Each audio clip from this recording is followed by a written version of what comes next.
Sermon 98 of Nahjul Balagah implies that we should try to figure out being good throughout creation. That we should seek the help of God in doing what is right, in believing the reality, in staying upon the standards of faith. To be careful with our expression.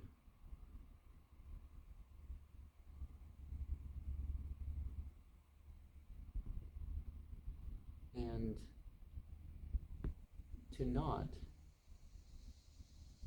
go around asserting expectations of those who aren't stepping up. And of course, the best of examples for that, in which all good and truth known to this age is through Al-Quran and what Prophet Muhammad said. And I'm reminded of the saying that of his companions were stars. And of course, stars are of different magnitudes and all that stuff. So there's lessons to be had there. But ever the more so, when a star sets, another rises, as this sermon points out. But the perfected star to follow, the star that we can follow in every respect, that has the teachings and examples for every aspect of life forever, and I haven't heard any legitimate claim to an exception to that, is Muhammad, because he's the prophet of the age. And saying 135 reminds that when we worship, we will be responded to, and by worship I mean, treats God as divinity, or anything else really, but the responses aren't entirely favorable, because that's the worst thing one can do is to worship other than God. And the person who sincerely repents will have it accepted. Doesn't mean they won't go through hardship as consequences of their deeds in this world, like that's automatically going to stop. It doesn't mean that. Sometimes it does, but... And a person who wants to be forgiven, will find the way. And a person who's grateful will find opportunity to be grateful about other things. Saying 136 reminds us that prayers are to be a God-conscious thing.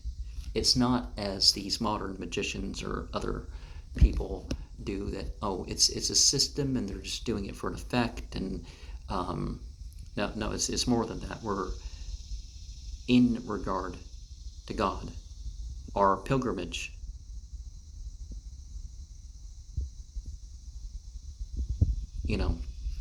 is a way to be forgiven for all our sins. The going out and fighting in the cause of God, not just in the name of, that's not what we're talking about.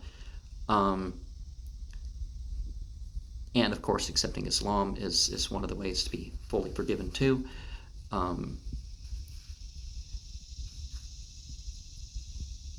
And the body, requires fasting. I mean, some people aren't physically able to, and they're totally excused.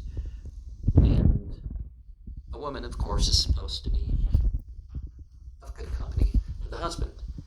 It's not this competition and all that we see, some war between the spouses and all that. That is just not right in half. And there's a verse that we should probably bring up. Ya'lamu qa'inatal wa ma tukfi sudur wallahu yaqdi bil haqqi walladhina yaduna min dunihi la yaqduna bishay'in innallaha huwas samiul basir. And I said the verse before that. But remember that our call to God, and that word for call relates to our word for preaching as well, but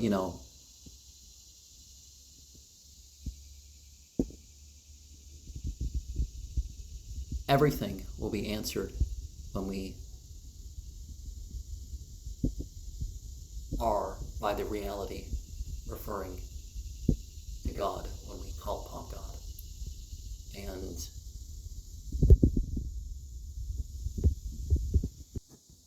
And without thinking, I said something differently. But these two verses, 19 and 20 of Surah 40, have the lesson that God is aware of, no matter how crafty some creation is.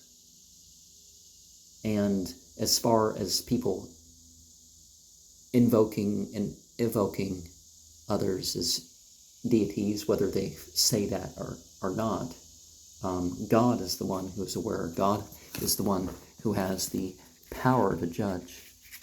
And so the verse that I intended to say, hold on a sec. Inna ladina yastakbiruna an ibadati sayankuluna jahannama dakhirin. And so that's the clear difference right there, isn't it? That when people worship something other than God, there's things about that.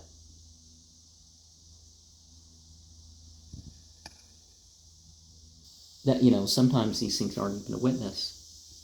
And saying 137 reminds us that being charitable is how we should